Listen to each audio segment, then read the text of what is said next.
name is Joey Campos, and I'm going to be talking about the Big Burn of 1910. It was a rainless summer, bizarre winds, and sudden lightning merged hundreds of fires into a great inferno, leaving firefighters to fight the fire with nothing but buckets in their bare hands. The fire became known as the Big Burn of 1910.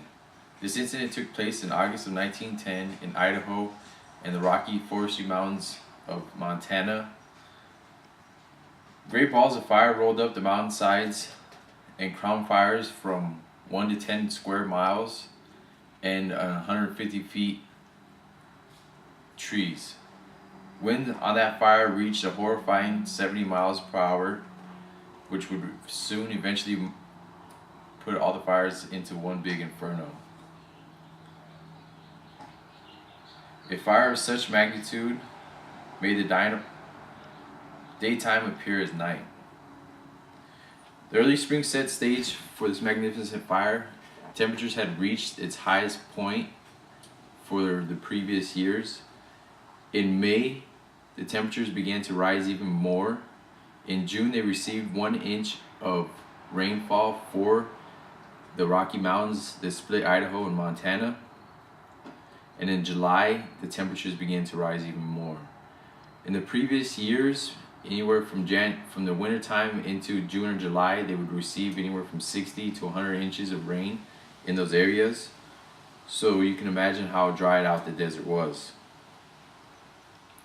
Finally in July, early July, lightning had struck and found a tender spot of dry grass, caught it on fire. Then the fire began to spread.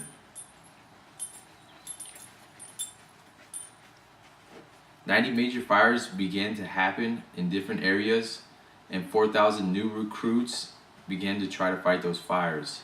Efforts were not gained, so they asked for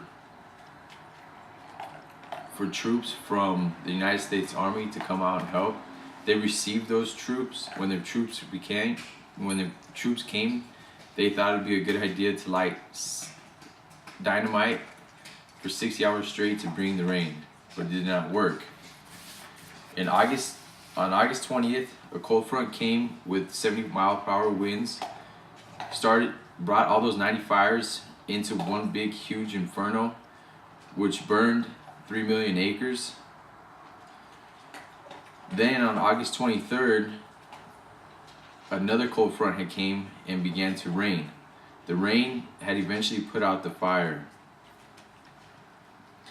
This fire had claimed 7 lives of civilians, 78 courageous firefighters, and it claimed 2 towns in Idaho and 4 towns in Montana. The aftermath of this fire created Congress to put more money into the National Forestry Department. By 1935, they finally received smoke jumpers, air tankers, engine trucks, planes, helicopters, an army of firefighters who would dig trenches, and tools. And that was known as the Fire of 1910. There was one outstanding firefighter that was noticed for this fire. His name is Eric Pulowski. He had a battalion of 35 people. They were fighting the fire. They got caught in between 2 huge fires that were about to merge. They went into a coal mine. He put everybody into some mud face down so that they would not burn.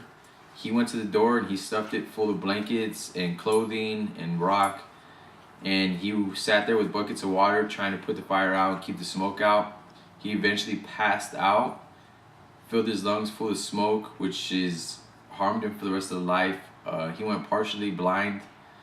2 days later, they had found him and his crew, and they came out alive.